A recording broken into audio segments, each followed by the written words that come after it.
Today, let's talk Rogue Exiles. Rogue Exiles, or more specifically, Tormented Rogue Exiles, have been out of this world. If you're like me and your town is up and running, you're really enjoying Settles of Calgary, you've been sending out ships and doing everything, you probably have one unique, very interesting problem. And no, I know you're going to tell me it's gold, but it's not. It's actually dust.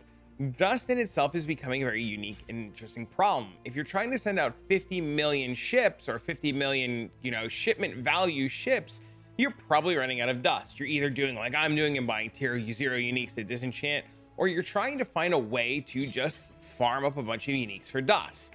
Now, if you've paid attention to anything going on in the league, you've probably seen the, all the videos by all the content creators are like, oh my God, 40 map Maze Blood tier 0 farming pandemonium crazy tier 17. I actually think those are some of the coolest videos. I think people that have been making them and showcasing how great they are awesome. But those maps in themselves are relatively difficult. They are pretty hard. I agree. Now, not to say the video today is going to be any easier, but it's going to be a lot less stressful than tier 17, but still on the relatively more difficult side of things. Tier 17 Pandemonium produces a lot of uniques and a lot of craziness, and tier 16 will produce very similar results. Not as crazy, not as explodey, but you'll see when we do a map, it'll be a lot of cool explosions. Now, what we're going to be doing is we're going to be running our maps, and you can see I've called it goats because originally this was a goat strategy, and we'll talk about that in a second. But we're pretty much going to be running our map pretty straightforward and pretty standard. We're going to be taking all of the nodes for Rogue Exiles so that they come together and our map has extra chance of Rogue Exiles. I have this so they have additional rewards, but they have more life. If you find that your Rogue Exiles are too hard, you can actually take this node off. We're going to be pairing it with shrines. Shrines give us the ability to get a little extra oomph while doing our map so we don't have to struggle as much. We're going to be pairing it with a bunch of extra Scarabs and map modifiers, and we're going to be taking ritual nodes. Ritual is going to be really interesting as though we want to capture our Rogue Exiles inside of our ritual, but we'll explain all that in a minute. Outside of taking the Rogue Exile nodes here, we're going to be taking the Rogue Exile nodes up here so they have additional chance to drop currency items, and we want the map boss to have a chance to be bodyguarded by Rogue Exiles so we see more of them. Because we're pairing our Rogue Exiles with our bosses and pairing our bosses and Rogue Exiles with Ritual, we have the opportunity to spawn Ritual inside of our map.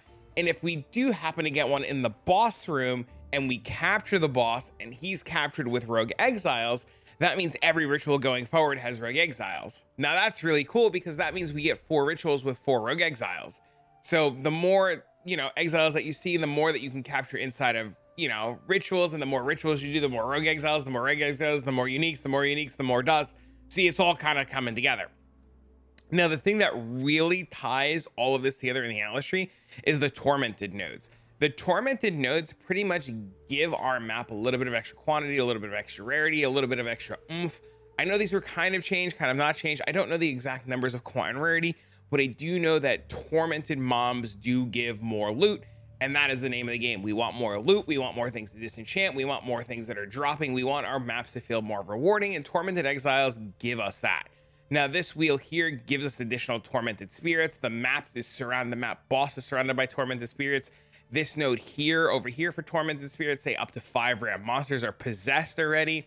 We get additional Tormented Spirits. And then there's another node over here that says Wild Rogue Exiles in your maps are possessed by Tormented Spirits.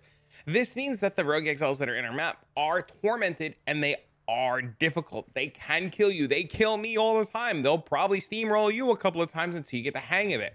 Some of those Rogue Exiles have Resolute Technique, and that guy just always hits you. And he a pain, bro.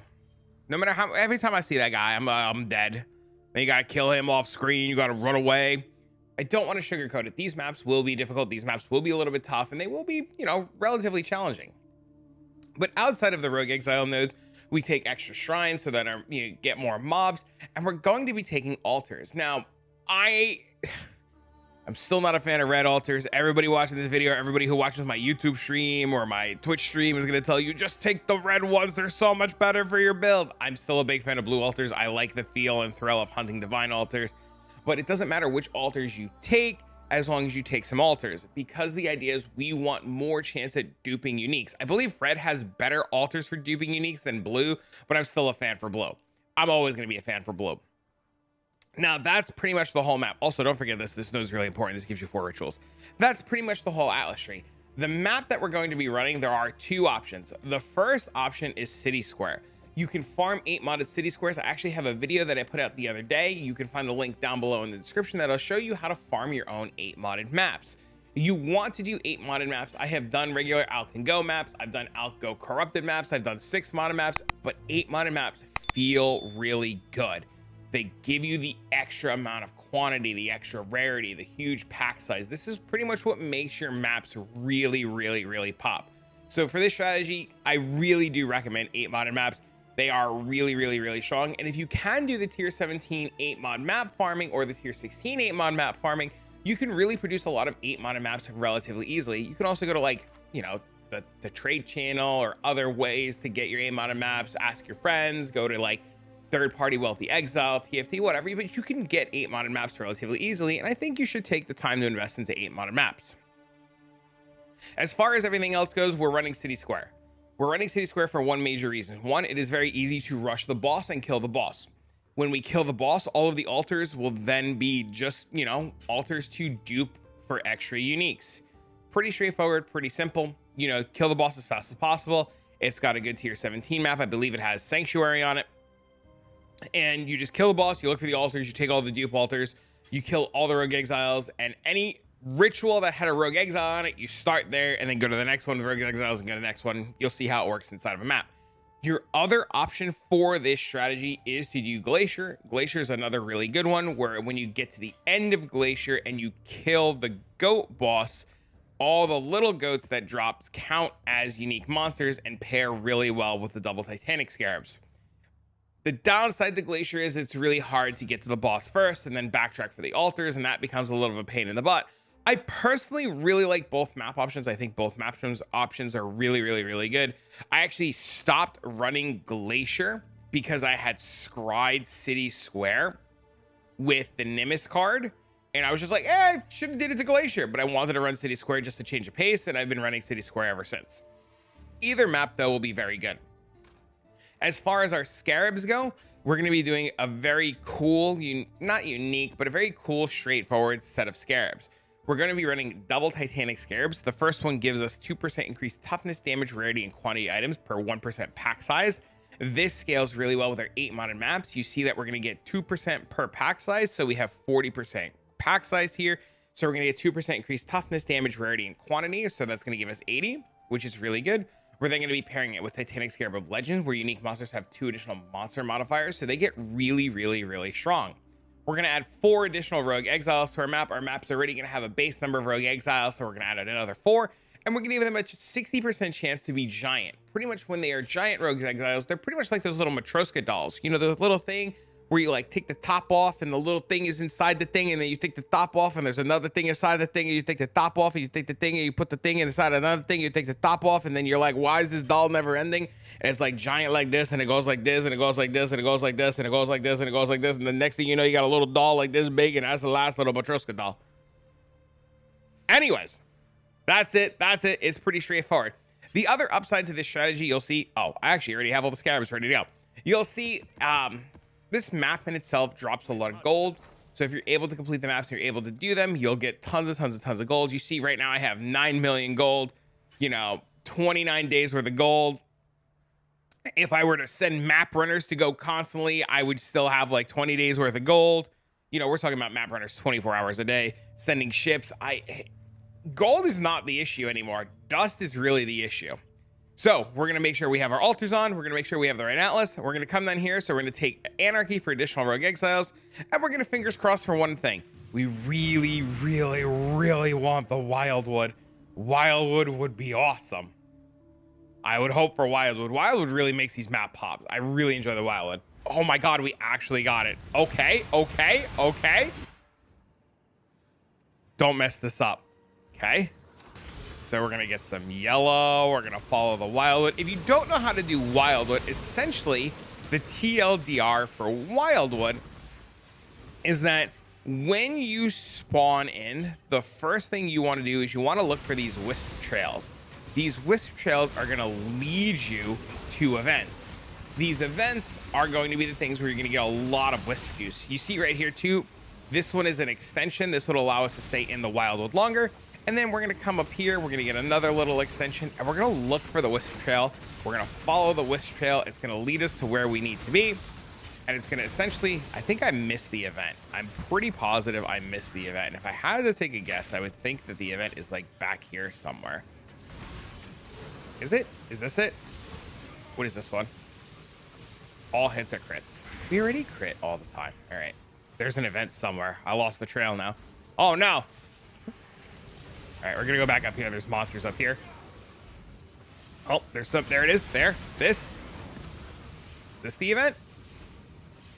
No, where's the event? Well, we had a good Wildwood, but I clearly botched it. Oh, here it is, the Black Morgan. Well, we definitely missed an event. There's definitely an event north of us somewhere. But this would be an event where, you know, you get a thing like the Black Morgan and you kill it and you feel really good. And then there should be one. Okay, so this is where we started. This led us towards the yellow event. So this was the yellow event. All the events are usually in corners. So when you come here, there would be an event up here in the corner. And then the Wildwood Morgan one was over here to the left. So this was to the left, and there should have been another one somewhere up here somewhere. And I think I barely just missed it. It was probably, you know, I don't even honestly know. It was probably over here somewhere. Yeah, if I had to guess, because there's all wisps, it's probably over there. But essentially, you know, you do the Wildwood. Now the yellow wisps give us more quantity on the map. The blue wisps give us more currency on the map, and the red wisps give us more rarity on the map. The Wildwood does make these maps a lot more difficult, so keep that in mind when you go to run them. You can see right now, there is a ritual right here. There was a Rogue Exile. I did see him on the ritual, so we'll make mental note that there's a Rogue Exile on this ritual. We're going to kill that totem. We're going to kill these mobs. We're going to kill this totem and that totem. And then you see right here, we didn't get a unique dupe altar, and you see that, you know, it's whatever. We're gonna come here. There's Rogue Exiles. We can see them on our mini map. They have the little icons over their head. They are indeed guarding the boss. We did get a ritual on top of the boss, which is exactly what we wanted to happen. That means we're gonna be running. Oh, there's the Matroska doll. See, look, he's split into little ones. There's another one. He's split again. Ah! Oh, divine baby. Let's go. Oh, and a puzzle box and a sanctuary map. Oh, these are cooked. We're great. This is wonderful. But you see, we did this. We killed the map boss. We killed the Rogue Exiles. And you see right away, as these guys are dying, there is a ton of loot already dropping. Now, I'm silly and I do have my item rarity in. I've got my gold flask. I actually forgot my item rarity ring. One thing to note with this strategy that's pretty important is while you're doing this, if you can fit in item rarity, the more item rarity, the better. Some people say 200, some people say 300, some people say 400. But the overall gist is, if you can fit in item rarity, put in item rarity. Now, we know this one has a Rogue Exile, and we know this one has a Rogue Exile. So we're going to do this one first, because this one has 2 Rogue Exiles, plus the boss.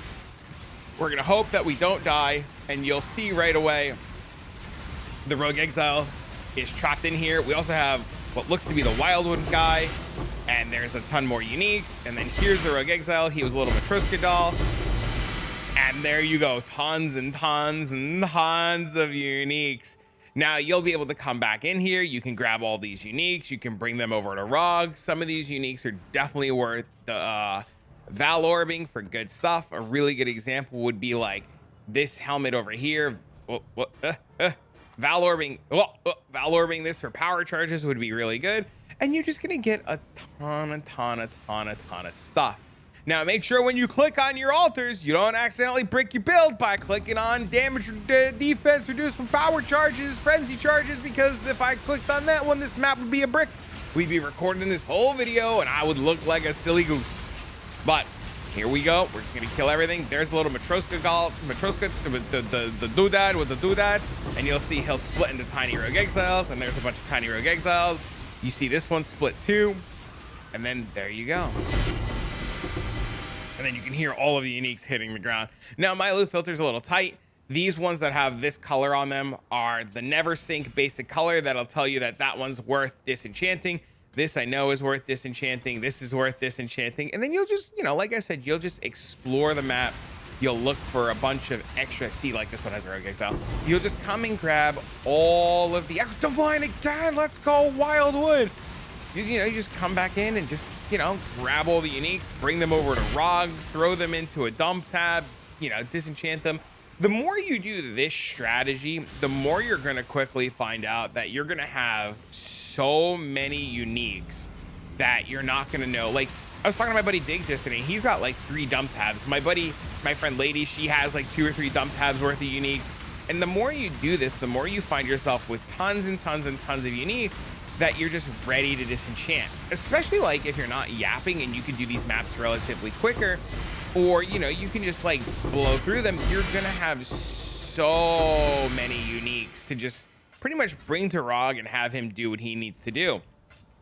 And you're really gonna, eventually you're gonna get to the point where like you're just gonna make it every 4 or 5 days to have just enough dust for that 50 million shipment. If you have your farm set up and you're sending your ship to have 50 million, you got all your farmers and everything up and running, you should be sending a ship out every 4 to 5 days.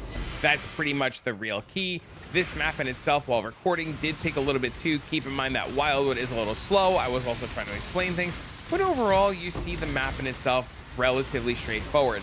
Now these Rogue Exiles, like I mentioned, I know my build makes this look easy. My build is very strong. I really like what I'm playing a lot. If you're interested in playing what I'm playing or checking out what I'm playing, I actually recently released a video on the Penance brand charge stacking Slayer. This build was, as I mentioned in there, was brought to me by my buddy Blossom. It has been an absolute blast to play.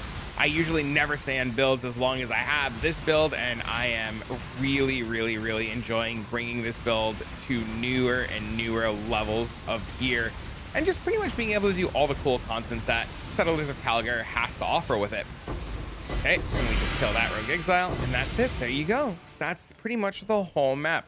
Now, pretty much all we'll do is we'll run around the rest of the map. We'll look around. We'll make sure we didn't miss any more Rogue Exiles. We'll check around for some loot. That's, you know, that's pretty much it. Now, I have had friends do this strategy who have hit a bunch of tier 0s. I have seen a couple of tier 0s. I haven't seen any of the good ones, unfortunately. I've seen like Soul Taker a couple times, you know, Taxic Rift. But I have had friends do this. I have had friends get Headhunters. I've had friends get Mage Bloods. You should see the Nameless Seer quite often because you are doing 8 modded juice maps. And, you know, you just pretty much go about your day and you have a good time. You get some shrines, you kill some mobs, you find some loot, and you're going to feel fantastic. Now, this map, I feel, was a little bit extra because we had a little bit of extra help from the Wildwood. But overall, these maps in themselves are still relatively strong. You should see relatively good results as long as you're running them on 8 mod, as long as you're able to clear all of the Rogue Exiles. You should have a relatively good time. Also, make sure that you do your ore. Your ore is really important, especially this ore. These mobs count as unique mobs, or these little pustules count as unique mobs, so they drop relatively good things too. But yeah, that's pretty much it. That's the whole strategy. Go into, you know, City Square, Glacier, kill the map boss, do all your rituals. Don't forget to loot your ritual. I forgot to loot my ritual. Check your ritual. Don't be like me. Don't forget to loot your ritual. Double, triple check your ritual. And that's really the whole strategy. I hope you found this interesting. I hope you guys found this, you know, enjoyable. I will be releasing more videos throughout the remainder of the league. I'll be posting here live on YouTube. I'll be streaming live on Twitch and YouTube. All of my content will be uploaded here, and I've recently started uploading on Rumble. You can find a link to my Rumble down below, and I'll be posting all of the videos that you find here over there. And if you know you want, you can follow me over there and support me there too. But for now, friends, I'm going to open up this puzzle box, and I'm going to hope this isn't terrible, and I'll see you all in the next one. Oh, it's actually, why do I do this? Just sell these, man. Just sell the puzzle boxes, bro. All right, friends, I'll see you all in the next one. Bye.